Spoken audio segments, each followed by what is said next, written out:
Magandang araw sa inyong lahat, nagbabalik ang TNT Trends and Tour Channel. Ayon sa Bandera Showbiz Chika, diyan nawang binoldak ng netizen, don't act like you're untouchable.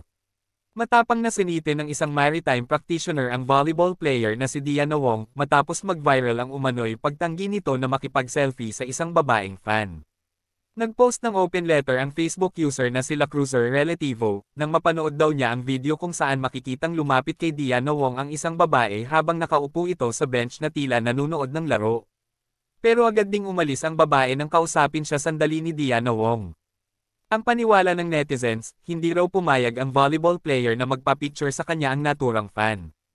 Kaliwat ka ng batikos ang natanggap ni Diana Wong mula sa mga bashers pero may mga nagtanggol din naman sa kanya at nagsabing hindi pa naman daw alam kung ano talaga ang nangyari. Narito ang FB post ni Relativo hinggil sa issue ni Diana Wong. This isn't about a single instance, it's happened multiple times. You have a reputation for ignoring fans, as if you never have the energy to even offer a smile. Sure, it's not your duty to cater to them, but whether you're an athlete or not, acknowledging the people who support you is simply the right thing to do.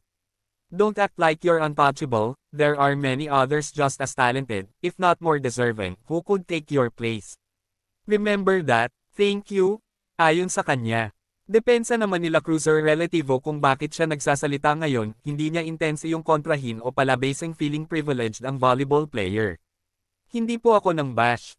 I'm just stating a mere fact of her arrogance, angst, and misplaced pride. Thank you, sabi pa niya. Hanggang ngayon ay hindi pa rin nagsasalita, si Diana Wong, hinggil dito pati na ang babaeng netizen, na naroon sa video. Please don't forget to subscribe TNT Trends and Tour channel, click the notification bell to notify you in our next video, please like and share and comment down below. Thank you for watching.